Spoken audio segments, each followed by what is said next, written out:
Hello, how are you today?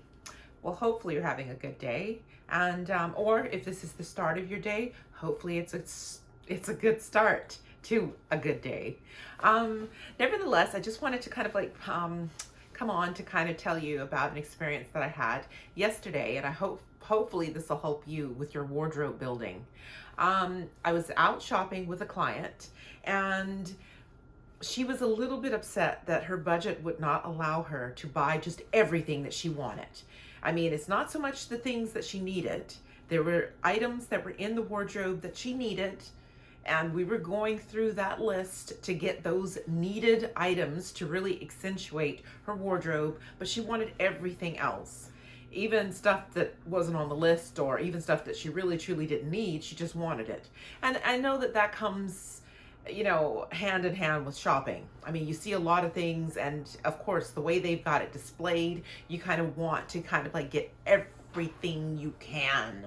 It's just like, gimme, gimme, gimme, gimme, gimme. But the only thing I had to tell her was that, look, Rome was not built in a day. I understand that you want to rebuild your wardrobe. I understand that you want to kind of like get rid of all the fast fashion that's in it. And you want to kind of like have a chic, elegant, beautiful, slow fashion wardrobe. But the problem is that sometimes our wallet does not allow us to go slow fashion that quickly. So unless you want to get into a lot of credit card debt, and then you will be depressed and be crying in your bill payments. So I think it's good to kind of like note this saying. Remember that old saying, Rome wasn't built in a day? Well, neither is your wardrobe. And just because now you're actually getting into a kick of actually refurbishing your wardrobe, buying quality items, buying less, and saving the planet, just because you're in that mode does not necessarily mean that you have to be deprived. I mean, you could still go to consignment stores, you can still shop thrift shops, you can still actually use and buy all those repurposed items. But funnily enough, you can also practice a thing called patience. Sure, you might not get that orange scarf or that lavender belt or that fabulous jumpsuit this season, but you know what? You can always probably catch it on eBay, because I'm pretty sure that someone's going to put it there eventually. But most importantly, you can actually practice patience. Fashion changes every 6 months, okay? So this is not like it's not going to come around again. It will. It will. It's a different kind of form. Maybe it's a different shape, but it'll be in some form. It'll be back, right?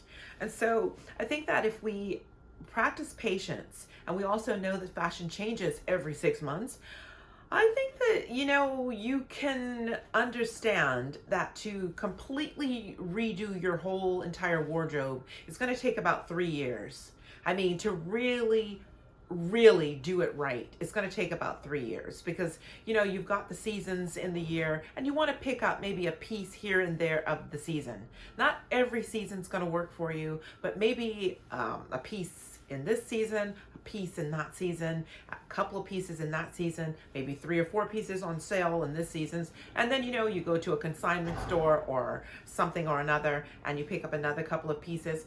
But that's kind of like within your budget, and you kind of like, how like on these gambling commercials, they kind of like say, play within your limits. And it's the same thing. Shop within your limits. If you feel that you cannot actually go out and get that fabulous Dolce & Gabbana coat, because that Dolce & Gabbana coat is going to have you living on the street in it, using it as a quilt, because you're using the rent money or the mortgage money, then honey, you better do without that Dolce & Gabbana coat and just try to find it on eBay or somewhere else, because if it's meant to be yours, it's going to be yours. I mean, especially if you're like determined to get it.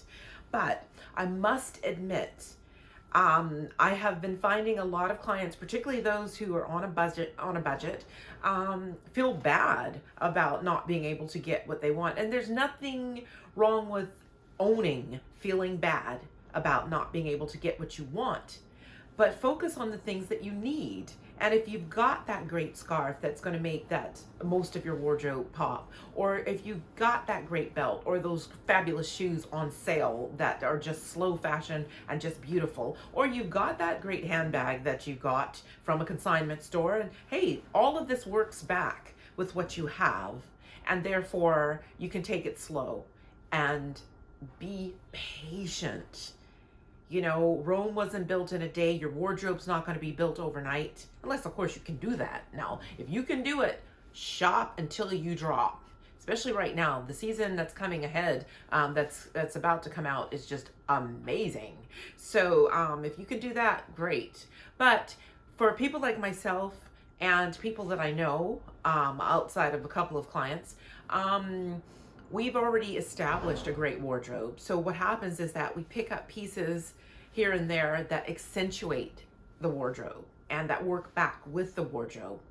And so therefore we don't have to go on huge shopping sprees to buy all of this stuff, because a lot of it is just very repetitive. It's like, oh, that top is great, but I kind of have that from 3 seasons ago. Yes, 3 seasons, 4 seasons, 5 seasons. Once you've actually got a solid wardrobe, you don't have to get rid of it also. If it's good quality, keep it. And I don't care what anyone says. If it's good quality, you're not walking and working with fashion. You're working and walking with style. And so therefore, if your style says that yes, you can rock this 2002 dress, then you know what? Rock that. You don't have to get rid of it just because, oh, it's not really in fashion. You know? So anyway, I hope this helps you. I hope you can kind of like look at it and think and assess what's in your wardrobe and be happy with what you have and buy what you need. Quality over quantity, and go slow fashion. Catch the sales if you have to, buy consignment if you have to. Protect this beautiful earth, because that's all we've got, people. That's all we've got. COVID actually showed us that we were one people on one planet living one life. So therefore, think that way when you're actually buying clothes that will end up in a landfill that we can't get rid of.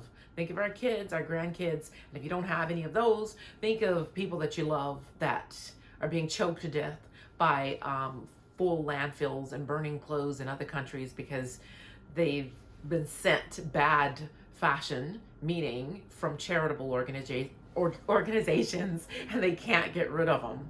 You know, think about it for a minute. I mean, it doesn't hurt to think sometimes. Who made your clothes? Who made your clothes? Under what conditions? And hey, are these sustainable and are they ethical clothing? I mean, think about it for a minute, because it's kind of like when you stand over something, and this is what we were doing in the store, when you're standing over something and you're really looking at it, and it's like, oh, gee, that was made in Bangladesh. Sure, the people in Bangladesh need a job, the people in Bangladesh need everything, but at the same time, though, you have to kind of like look at what conditions. The people in Bangladesh, they need a job, but at the same time, they also need to be treated fairly too, and be given a living wage, okay? I mean, there's a big thing right now that, oh, some people don't want to go back to work because they're making so much money on unemployment or some other kind of benefit. Well, it kind of like begs to differ. If a person is making that much more money on unemployment than if they're working a full-time job, then something needs to change. You know, start writing letters, people. That's all I can say. The only thing I can do right now is tell you to actually think quality, not quantity. Save money, save your wardrobe, and save the planet. Okay, until next time, love you for watching. Mwah.